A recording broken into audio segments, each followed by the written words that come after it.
بەڕێزان من هێبات جەلالم لەگەڵتانم بۆ پێشکەشکردنی پرۆگرامێکی نوێ دیارە نزیک بە 40 ڕۆژە بارودۆخی ناوخۆی یەکێتی ناجێگیرە و بەو بۆیەشەوە بارودۆخی سلێمانی بە تەواوی ناجێگیر بووە. هەندێک دەڵێن کودەتا کرا چیکردنەوە بۆ ئەم بارودۆخەی ناوخۆی یەکێتی و ئەوەی لە سلێمانی ڕوویا زۆر کرا هەم لە ناوخۆ حتا گەیشتە میدیا جیهانیەکانیش. هەر بەڕاستی من ئەمەوێ بزانم ئینقلابەکەی هەشتی تەمموز وەکو ئەوەی ئەڵێن چۆن ڕوویدا، هۆکار چی بوو، ئایا پێشینەی هەبوو یاخود شتێکی لەپڕ بوو. حتمما دیارە لەگەڵ ئەوەشە ئەمەوێ بزانم ئایا ئەم ڕووداوانەی کە لە ناوخۆی یەکێتیا ڕوویاوە کاکەی بەردەوام دەبێت و چارەسەر چییە. دیارە پرسیارەکانم لەوە زیاترن و ورتریشن، بەڵام ئەمەوێت بە کورتی و بە پوختی لەگەڵ کاک مەهدی فەتاحی ڕۆژنامەنووس و چالاکوانی سیاسی لەم بارەیەوە بدوێم تاوەکو ڕوون بێتەوە بۆمان بزانین ئەم بارودۆخە پێشینەی چی بووە و دواتریش چی ڕوودەدات. سڵاو لەبێ کاک مەهدی، سپاس بۆ ئەوەی ئەو کاتت بۆ من تەرخان کردووە. ئەو لە ئێمەی بەڕێز، سڵاو لە بینەرانی خۆشەویست. کاک مەهدی، وەڵا لە سەرەتاوە حەزەکەم پێم بڵێ بزانم هەر بەڕاستی ئەم دۆخەی کە لە یەکێتیا ڕوویا چۆن دەستی پێکرد، چونکە زۆرێک دەڵێن ئەمە ڕووداوێکی لەپڕ نەبووە، واتە پێشینەی هەبووە. بزانم ئەوەی لە پشتی ڕووداوەکانەوە هەبوو ئەوە بوو کە ئێمە بینیمان یاخود شتی تری لە پشتەوە بوو. خۆی ئەگەر سەری ڕابردووی یەکێتی نیشتیمانی کوردستان کە بە تایبەت لە دوای شەڕی داعش ئەم ڕووداوەی کە ڕووی داوە هەندێک ناوێنن کودەتاکە نیشتیمانە کودەتایەک بکرا، تەنیا لە ناو خۆی یەکێتیشا بەرنامەڕێزی و ئامادەکاری بۆ نەکرا بگرە لە دەرەوە یەکێتی تقریبان وڵاتانی ناوخۆش وڵاتانی هەرێمیش پلانی بۆ داڕێژرا. پەیوەندی بە دوای شەڕی داعشەوە هەیە کە یەکێک لەو کارکتەرانەی کە دوای شەڕی داعش دروست بووە لە ناو یەکێتی نیشتیمانی کوردستان جێگەی خۆی گرتەوە، دواتر لە کۆنگرەی یەکێتی نیشتیمانی لە کۆتا کۆنگرەی یەکێتی نیشتیمانی کوردستان دەنگی زۆری نەهێنا. ئەمە تا ڕادەیە کێشەی بۆ ناوخۆی یەکێتی بە تایبەت سەرکردایەتی یەکێتی و ئەحزابی سیاسی بە تایبەت پارتی دیموکراتی کوردستان و هەردوو وڵاتی ئێران و تورکیا دروست کرد بوو. دیارە ئەوەی کە تۆڵی لە پڕاڕووی نەدام، من ئاگدارم کە لە مێژە وردەکاری ئەوم لایەکە پلانیاندا ڕێژراوە بۆ ئەوەی کە ئەم کارکتەرە دوورخەنەوە و گۆڕانکاریەکی لە ناو یەکێتی نیشتیمانیە دروستکەن بە قازانجی خۆی. چ ئەوانەی بەڵێ وردەکارەکان چی بوون؟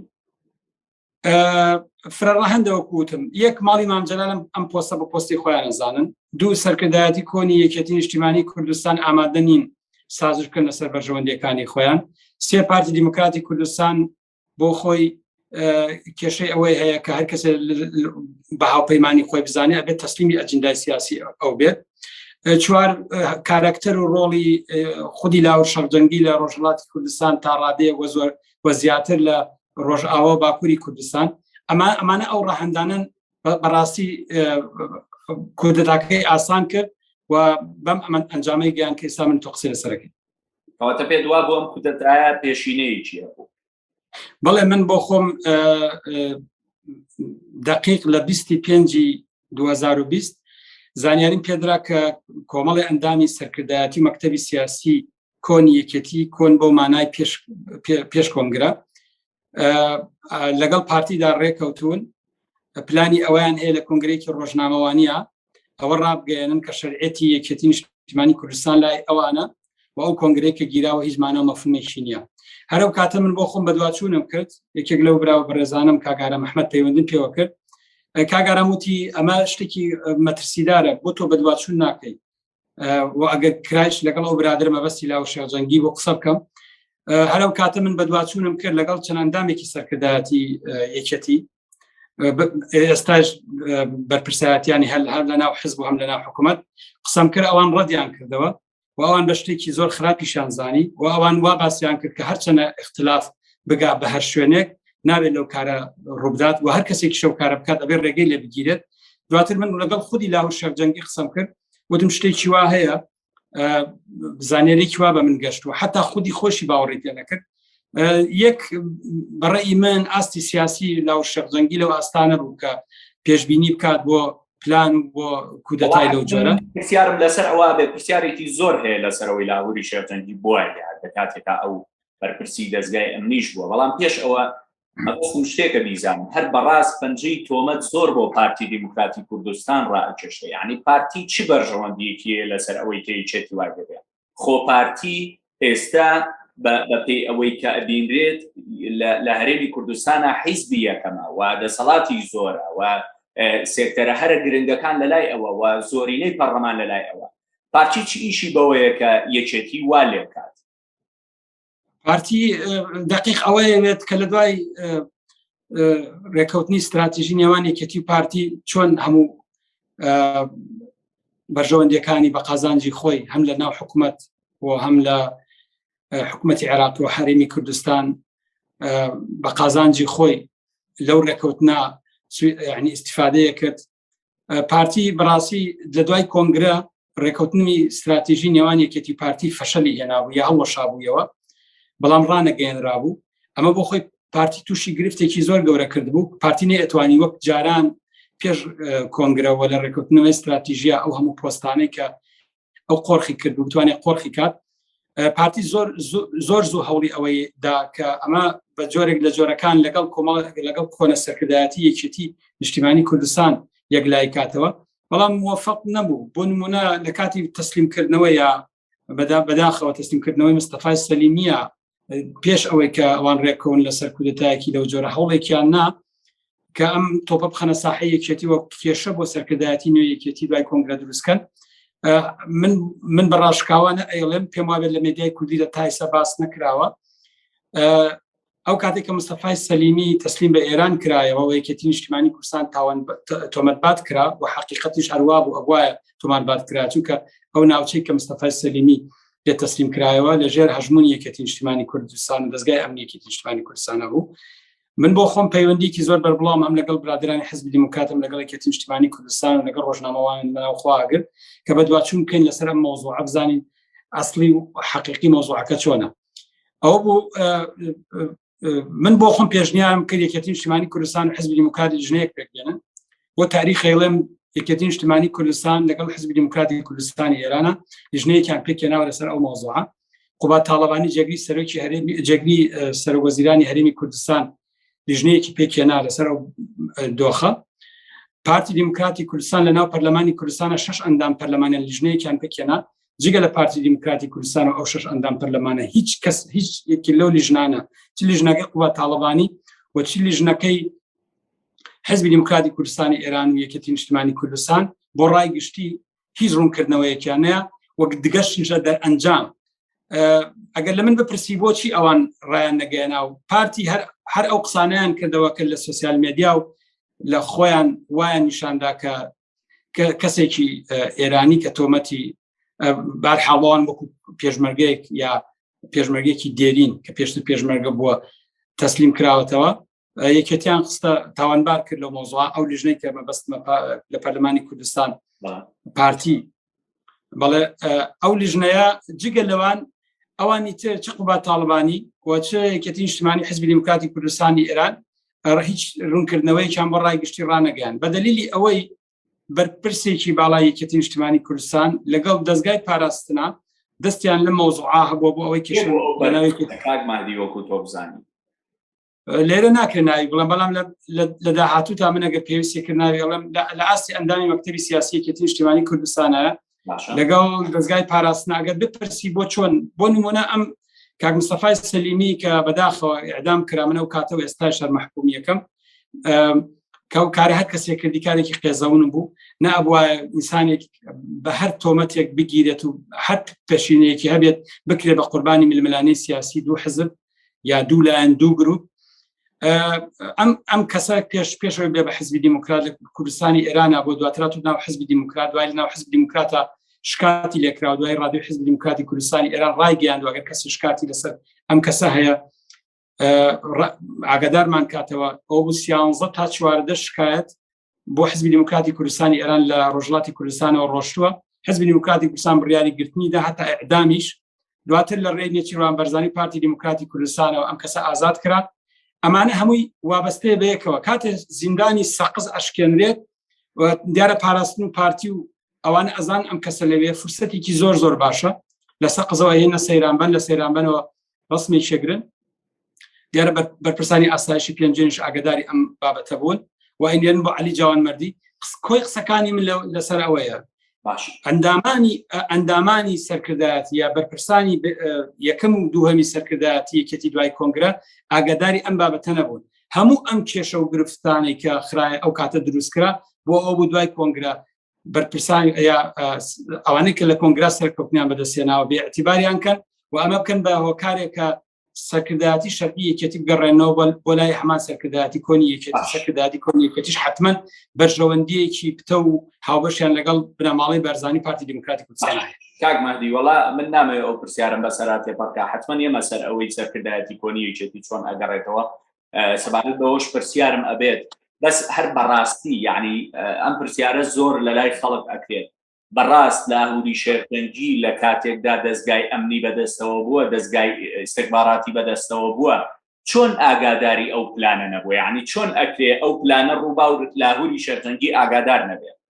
یعنی ئەمە تۆزێک شتێکی سیر نییە وڵای کێشەکە ئەوەیە خۆ من بۆ خۆم پێوەکو پێم وتی لە 25 2020 ئاگادارم کردەوە کە پلانێک لەو جۆرە هەیە و دواتریش چەندین جار من قسم لەگەڵ کردووە من جارە لاور ناناسم نەکەوەی بینەرانی ئەم ڤیدیۆیە پیان وابێ پەیوەندیەکی حزبی یا ئایدۆلۆژی یا هەر شتێکمان پێکەوەیە تەنیا ئەگەر بارودۆخێک ڕووی داریەوە هەموو بەرپرسانی سیاسی یا بەرپرسانی حزبی ئەگەر پەیوەندی بەوانەوە بێت لە چوارچەوەی دەسەڵاتیەوان بێ ئێمە وەکو ڕۆژنامەوانان و چالاکانی سیاسی و حتا ئەگەر شتێک پەیوەندی بە مافی مرۆڤ پەیوەندیمان پێوە کردوون ئەو ڕووداوانەیەش کاتی خۆی ڕوویدا من پێم باش بوو پەیوەندی بۆ بکەم چونکە ئەو لە کۆنگرا دەنگی یەکەمی هێنابوو و دەسەڵاتی یەکەمیشی تا ڕادەیەک هەبوو وەکو پێم وتی ئێمە ئاگادارمان کردەوە یەکێک لە هۆکارەکانی ئەوەی کە لاور شەفجەنگی لەم کودەتا بۆچی ئاگادار نەبوو یا بۆچی پێشبینی نەکرد من پێم وایە کەم ئەزمموی سیاسی خۆی ئەمە یەکێکە لەو دەلیلانەی کە زۆر باسەکرێت دوو بەڕاستی ئەوانەی دەوروبەری باوەڕی بەکێ هەیە باوەڕی بەکێ نییە ئێمە نازانین تا چ ڕادەیەک ئەو زانیاریانەی ئێمە بەجددی گرتووە نازانین تا چ ڕادەیەک خەڵکی تر زانیاری لەسەر شتێک پێداوێ بەجددی گرتوێ نازانین ئەوانەی لە دەستگای زانیاری و لە دژە تیرۆرا بوون چەند بەڕاستی لەگەڵ ئەم بوون یا خۆ بەتەنیا ناتوانین لەسەر قسەکەی تۆ ئەو قسانەی کە لە دوای کۆنگرەوە هەندێک لە سەرکردایەتی کۆنی یەکێتی وتیان ئەم کۆنگرێ سەرکەوتوو نابێت لەبەرەوەی کەم ئەزمموی سیاسی تایەکەواتە قسەکانیان منطقیە و شیاوە ئەوان بگەڕێنەوە بۆ سەرکردایەتی و دووبارە دەسەڵات وەرگرتنەوە لەناوی پلانەکە لە مێژە بۆ ئەوەیە پاریش ئەگەر بپرسی بۆ سەرکەوتوو نەبوو بەڕاستی بەبێ ماڵی مام جەلال سەرکەوتوو نەبوو پار ماڵی مام جەلال لەگەڵ نەبوو من پێم وابێ نیان ئەتوانێت بەبێ ماڵی مام جەلال ئەم کودەتا ئەنجام بدەن و ساڵێک کاریان کرد لەسەر ئەوەی کە ماڵی مام جەلالیش ڕازی بکەن بێنە ناو پیلانەکەوە من ئەوەندەی بەدواچوونم کردو بە تایبەت لەو ڕۆژەوەی کە کودەتاکە ڕوویداوە یەکێک لە ئەندامانی سەرکردایەتی یەکێتی بە منیوە حتا نزیکە لە ماڵی مام جەلالیشەوە نزمیە لە لاهور شەرجەنگیەوە وتی تەنیا کەسێک کە زۆر بەری ئەو بێ ئاگایە لەم پیلانە باڵ تاڵەبانیە مەبەستی لەوە بوو کە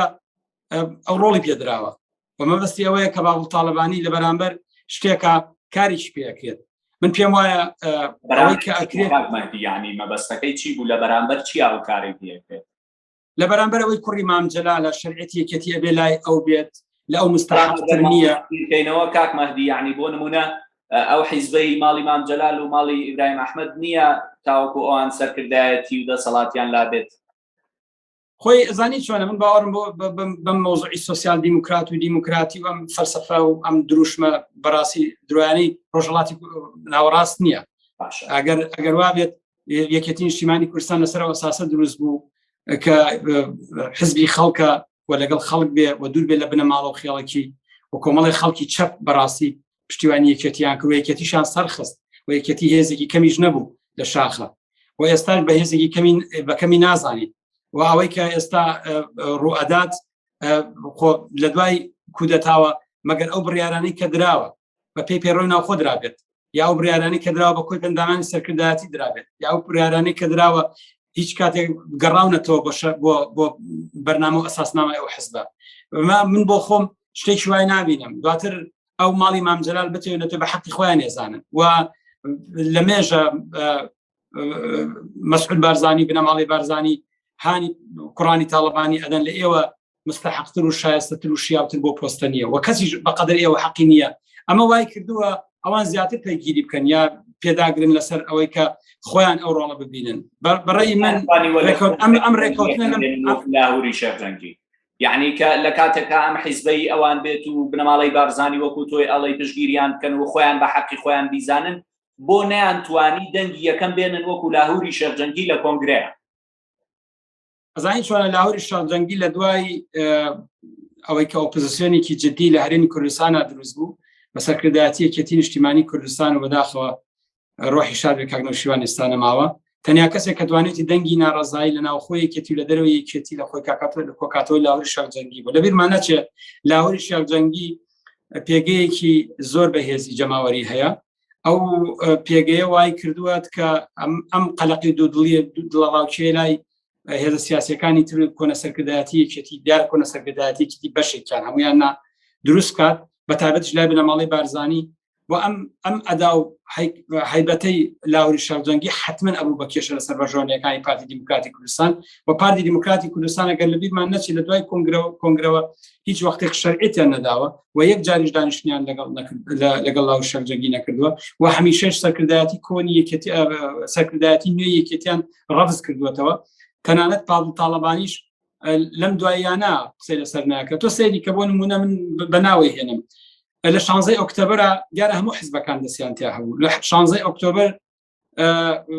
دکتۆر یوسف محەممەد لە ئەڵمانیا بوو ئێمە ئەو ڕۆژە پێکەوە بن قسەمانە کرد دقیقاً 15 ئۆکتۆبر لە 16 ئۆکتۆبر هەموو ئەحزابی کوردی لە هەرێمی کوردستان ئاگادار بوون کە 16 ئۆکتۆبر ڕوئەدا بۆ لەبەرەوەی یەک ساڵ پێش ڕێکەوتن کراوە لەگەڵ خودی مەسعود بەرزانی پارەوەیکی پێدراوە لە بەرامبەر ئەو هێزانەی یەکێتی و پارتی کە چوونەتە جێگە ناکۆکەکان بگەڕێنەوە بۆ شوێنی پێش 2003 ئەوە یەک دوو ئەم 16 ئۆکتۆبر ئەوە 13 ئۆکتۆبر ڕوودایە 13 ئۆکتۆبر لاهور شێرجەنگی ڕایگرت کێشەمانەوە نییە کێ تاوانبارێکی کێ خیانەتی کرد کێ نەیکرد ئەوە باسێکی ترە بەڵام سەیری کە هەتا چەند مانگیا ساڵێک دوای ئەوەی 16 ئۆکتۆبر خیانەتکارانی 16 ئۆکتۆبر وەک لە مێدیای پارتی دیموکراتی کوردستانە و سوسیال مێدیای ئەوانە ئەوترێت هەموو مناڵەکانی شێرجەنگی و مناڵەکانی جەلال تاڵەبانی و کەسوکار و سەرکردایەتی نوێی دوای کۆنگرەیەکی تێگرتەوە بەڵام ساڵێک زیاترە 1.6 لەسەر پاڵ تاڵەبانی ناوترێت لە سوسیال مێدیای بنەماڵی بەرزانیە ساڵێک زیاتری شەشانە زیبرای محەممەد یەک وتاری لەسەر بنەماڵی بەرزانی نەنووسیوە لە سیوێکی ئاوی پایشە وتاری نەنووسیوە من نامەیەکیشم بۆ نردووە بۆچی کێش ئاخرمانە ئەمانە هەموو ڕێکەوتنە ئەم ڕێکەوتنەوەکو تۆ پرسیارە لە منکردی ئەمڕۆ دوێنێ نییە ئەم ڕێکەوتنە ساڵێک 2 ساڵ پێشە ئەم ڕێکەوتنانە هەمووی بۆ پلۆپۆستە هەمووی بۆ ئەوەی لە هەڵبژاردنەکانی داهاتوودا یەکێتی چەنی هەبێ ئەم شخصە لە ناوی یەکێتی چەنی هەبێ پارتی چی وەرگێ ئەگەر ئەمە ئەوی کرد ئەو چی وەرگێت بۆ نمونە پارتی دیموکراتی کوردستان مانگونیە 2 مانگ لەوە پێشوەفتێکی یەکیان ناردۆ بۆ جمهوری ئیسلامی ئێران بە سەرۆکایەتی فازڵ میرانی و ئازاد بەرواری لەوێ باسی ئەویان کە دیوارێکی بەز لە نێوان پارتی بنەماڵی بارزانی یا پارتی ئێرانە هەیە ئێرانەکانیشیان ئەم دیوارە ئێمە دروستمان نەکردووە پارتی وتیانە ئێمە چی بکەین ئەم دیوارە بڕوخێنی وەزعمان باش نییە حەشی شعبی لە شوێنێک لە ناوی یەکێتی نیشتیمانی کوردستانە وەک جارە ناتوانین مامەڵی خۆمان بکەین یاری خۆمان بکەین بە ئارەزووی خۆمان سیاست بکەین مەرجی پارتی بۆ ئەوەی کە حەشتی شعبی لە هەولێر و دەوروبەری ئەو فشارانی کە لەسەر پارتی لەسەر هەولێر ڕاگرێت ئەوە بۆ کە لاهور شێرجەنگی لەو کایە دوور بخرێتەوە یا دەسەڵاتی کەم بکرێتەوە یەک و دواتریش ئەو پەیوەندی کە لەگەڵ ئێرانە هەیە دروست بێتەوە و ئێران هەر داواکارێکی ئەمان بۆ مەبەستیانەوە شۆڕژگەڕانی ڕۆژهەڵاتی کوردستان لە کوردستانی باشووران کار و چالاکیان سنووردار بکرێت و دواتر باتەواوەکەن دواتر سەرکردایەتی یەکێک لە حیزبەکانی کوردستان لەگەڵ هەمان هەیەتی ئێرانیەدا ئەنیشتن و پرسیاری ئەوە ئەکەن ئەڵێن ئەم دۆخەی یەکێتی بۆ وای لێ هات ئێرانەکان ئەڵێن ئێمە لە مێژە هەستمان کردووە ناکۆکی و ناخۆشی لە نێوان باڵەکانی یەکێتی بە تایبەت ئەم دوو شەخصا هەیە مەبەستیان کوڕی مامجەلال و لاهور شێرجەنگیە ئەڵێن لە نەتیجا بە بەرژەوەندی خۆمان مانزانی بە باش مانزانی لاهور دوور خەینن قسەکە لەسەر ئەوەیە ئەمانە هەمووی مناڵێن ئێران تورکیا ڕاستەخۆ دەستیان هەبووە بەڵام 100% ئۆکەی لە ئێران و تورکیا وەرگیراوە و ڕۆڵی یەکەمیش ئەوەی کە ڕۆڵی داوە بە سەرکردایەتی یەکێتی دژ بە لاوەڕ شێخ پارتی دیموکراتی کوردستان و خودی مەسعود بەرزانی و بیرشمان نەچێت لەم ڕۆژانە مەسعود بەرزانی دیسانەوە بەنهێنی پاڤڵ تاڵەبانی بینیوە و دڵنیام لەوەی کە بینینی پاڤڵ تاڵەبانی سەبارەت بەو ئاڵۆزی و جموجۆڵەیە کە لە ناوی یەکێتی نیشتیمانی کوردستانە نەبووە. لەم ڕوانگەی ئەم قسانەوە بڵێن لاهوری شێرجەنگی کۆتایی هاتووە بەس پێش ئەوەمەوە بە کورتی پێم بڵێ ئایا لەم بابەتەی یەکێتیا کێ زاڵمە کێ مەزڵومە ئەنجا پێم بڵێ ئەم دۆخە وای کرد لاهوری شێرجەنگی کۆتایی پێبێت یاخود بەرەو کوێ ئەڕوا چارەسەر چییە چۆن ئەڕوات؟ پێش هەموو شتێ من ناتوانم بێلایەن بم و ناکرێت ئینسان لە نێوان سەردەشت پسمان و بژەکە بێلایەن بێت ناکرێت ئینسان لە نێوان ئەو هاوڵاتی یا ئەو شۆڕژگەرە لە ڕۆژڵاتی کوردستان ئێعدامەکە کۆماری ئیسلامیە من ناو کۆماری پەت و سێدارە بێلایەن بێت ناکرێت لە نێوان لاوەڕ شێخجەنگی و پاڤڵ تاڵەبانی و یەک پارتی و بنەماڵی بەرزانی بێلایەن بی بەڕاستی ئەوەی کە ستەمی لێکراوە لاوەڕ شێخجەنگیە و ڕەهەندی تریش هەن بەڕاستی حساب نەکردن بۆ کەس جواب نەدانەوەی کەس بەڕاستی پێشبینی نەکردنی بلەم جۆرە و ئەوانەی دەوروبەری لاوەڕ شێخجەنگیش خەڵکانی باش لە دەور نەبوو مەسەلەن زۆر لە مێدیاکانی بنەماڵی بەرزانی سەرکردایەتی باس لەوەکەن کە باندی قاچاقچێتی یا مەسەلەن دزی ئەمە هیچ بەرپرسێکی یەکێتی و پارتی نییە لە ئاستی سەرەوە خوارم باندانی نەبێت و لە ئاستی سەرەوە خوار بەشداری نەبێت لە مێژە ئەمە ئەڵێن لە بەرپرسێکی لە ئەندامێکی کۆمیتە و ناوچەوە بیگرە هەتا سەرکردایەتی تێوەگلاوە چەند و چۆنیەکەی فەرقی هەیە ئەگینا ئەو بۆ خۆی دلیلێکی زۆر بەهێز نییە بۆ ئەوەی لاوەڕ شێخجەنگی بخرێتە ئەم زاویەوە ئەوەی کە دلیلی بەهێز بووە بەڕاستی پێگەی ئەم کابرا لە ناو یەکێتیدا پێگەی ئەم کابرا لە مەیدانی سیاسی کوردستانە پێگەی ئەم کابرا لە ناو خەڵکە زۆر گرنگە گەبیرمان بێت پار لە مەسایلی کۆرۆنادا تەنیا کەسێک کە چالاکیە بۆ ڕۆژانە ئەگەڕا لاوەڕ شێخجەنگی بوو ئەو بۆ تووشی کۆرۆناش بوو قسەکە لەسەر ئەوەیە ئەمانە هەمووی مەترسی دانێ و دوای ئەوە لاوەڕ شێخجەنگی نوێنەرایەتی دەنگێکێ کرد ئەم دەنگە بەڕاستی هەندێشت ڕەدەکاتەوە ئەوەی کە لە کوردستان ئەوەی لە کوردستانە دروست بۆ کوردستانی گەشتووە بەم عقارە دەنگی ئەو دەنگە خیاڵەکیە ئەو مافیا بازیە ئەو پەیوەندیگرتنە ئەسەم بۆ نمونە من سەدان جار بە یەکێتی پارتی متووە پەیوەندیگرتنیان لەگەڵ ئێران و تووشیا ئاساییە لەگەڵ ئیسرائیل ئاساییە لەگەڵ شەیتان ئاساییە بەڵام تەسلیم بوون مشکلەیە پارتی یەکێتی بەداخەوە لە ئایندەدا تەسلیم بوون بە ئێران تەسلیم بوون بە تورکیا بە پێی ئەجندای ئەوان وەکو دکتۆر محمود عوسمان ئەڵێ ئەوە ئێرانە دیەوە کێبێ ئەندامی سەرکردایەتی بێ کێبێ وەزیر بێ کێبێ چی بێت قسە لەسەر ئەوە بوو لاوەڕ شێخجەنگی تەقریبەن ئەویست یەکێتی نیشتیمانی کوردستان لەم بازنە ئاڵۆزە خراپە بێنێتە دەرەوە بەڵام موامەرەی بەرەوکوێ ئەڕوات دۆخەکە بەرەوکوێ ڕواوە نزیک لە 40 ڕۆژ ئەبینەوە لەو دۆخەی ناوخۆی یەکێتی من پێم وابێ ئایا نیز لە ماوەی هەفتەیەکە کۆتایی بە هەموو شتێک بێت کۆتایی بە لاهور بێت حتا ئەویان دانابوو بکوژێت و کۆتایی پێبێت بەڵام دوو سێشتی زۆر باشی کردو یەکشتی هەڵی کردو هەڵی کە چوە مەکتەبی سیاسی و ئیمزای کردە سەڵاتەکانیدا بە پاڤڵ تاڵەبانی ئەگەر ئیمزای کرد بێ نازانم وەکو باسیەکەن باشی کرد کە بەڕاستی هێزی سەربازی بەکار بە لەبیرمان نەچێت لاوەڕ شێخجەنگی ئێستاش بەقەدەر ئەوان هێزی هەیە بەڵام زۆر عەقڵانە و ژیرانە مامەڵێ لەگەڵ ئەم بارودۆخە کرد و حتا ئەگەر من ئەوەندەی من ئاگادارم زانیاریم هەیە چەندین جار هاتوونە سەری تهدیدیان کردووە ئەگەر نەڕۆی ئەتکوژین جارێکیان کێتی با بگەن ئەوە پاسەوانەکانیش ناردەوە بۆ ماڵە من لێرە یعنی بەڕاستی زۆر ژیرانە و عەقڵان لەبیرمان نەچێت ئەوەندەی من بزانم ئەمریکا ڕۆڵی هەبوو وڵاتانی ڕۆژئاوا پارتی لە مێژە دووفاقە یاریەکات لەلایەک ئەڵێ لاوەڕ شێخجەنگی پیاوی ئێرانە بۆ ئەوەی لەلایەن کوردی ڕۆژهەڵاتەوە محبوبێتی لەدەست بات یا کێشەی بۆ دروست بێت یا بە چاوێکی کەمتر خراپتر بە دژمنکاری سێرکرێت لەلایەکی ترۆ لای ئێرانەکە لای ئەمریکاکان بە هەمان شێوە لای ئێرانەکان شەڵە لاوەڕ شێخجەنگی داهات و دەرامەتی دژە تیرۆر و هێزەکانی یەکێتی لە ئەمریکا وەرەگرێ مانگی 10 ملیۆن دۆلار پارتی زۆر دووفاقانە ئیش لەسەر ئەم مۆزوعە کردووە وەسەرکەوتن ئەبێ بەرەوکوێ ئەڕوات من پێم وابێ ئێستا ناتوانین بڵێن چارەسەر وەکو جارانی لێ دێتەوە بەڵام ئێستا زۆر باشتر بوو بە دەلیلی ئەوەی ئێستا ئەێنە ڕێکەون لەگەڵی لەبیرمان نەچ پرسیارێکت کرد بوو بەرە لەبیرم چوو هەڵبژاردننی داهاتووی عێراق ئەگەر بکرێت یەکێتی نیشتیمانی کوردستان بەم دۆخەوە بڕوا گەورەترین زەرەرەکە بەبێ لاهوری شێخجەنگی لە ناو یەکێتی نیشتیمانی کوردستانە ئەگەر زیادە ڕەوی نەکرد بێت لە 50% بەرەو سەر لەبەر خاتری لاهور و ئەو دەنگە ناڕەزەی لاهور دەنگ بە یەکێتی ئەدا ئەنا دەنگی پێ نادەن. ئێستا سیناریۆیەکی تر هەیە بۆ ئەوەی لاهور ڕاگرن ناوێتی نیشتیمانی کوردستان تا دوای هەڵبژاردن و دوای هەڵبژاردن ئەم کێشانە چارەسەر بکەن و دوێنێ لە مێرگەپان دانیشتنێکی لەو جۆرە کراوە. بەڕێی من ئێستا شتەکە ڕوون بوویەوە ئەوانەی کە باسییان ئەکرد ئەوتۆمەتانەی کە دروستیان کردبوو هیچی وانە بوو ناکرێت لە دیموکراتیترین وڵاتی دنیادا لە دیکتاتۆرەتی وڵاتی دنیادا کەسێک تاوانێکی کردبێت تۆ بڵێ بڕۆ. بۆ نمونە لە هەموو دنیادا کەسێکی کوشت بێت ئەگەر تاوانێکی مرۆڤایەتی ئەنجام دەبێت لە هەر کوێ بێت پۆلیسی ئەنتەرپۆل هێنێت و بۆ شوێنەی کە تاوانەکەی ئەنجام داوە دادگایی بکرێت. ئەمان بە پێچەوانەوە ئەڵێن تۆ بڕۆ ئەخشتیوان نییە لە دنیادا. و ئەو کابرای ئەگەر تاوانی کردووە ئەگەر خەڵکی دەرمان خوارد کردووە ئەگەر بەو شێوەی ئەوان باسیەکەن فەسادی ئەنجام داوە کە ناوێنەوە گەندەڵی دەبا بڕبی بەنە دادگا ئەو خۆی ئەوتێت یا بن بەردەم دادگای بکەن یا ئەو ڕۆژێ لە مەکتەبی سیاسی بووە مەکتەبی سیاسی کە دەسەڵاتەکانی داوە باوڵ تاڵبانی خۆی داوای کردووە ئەوانەی کە لەیرن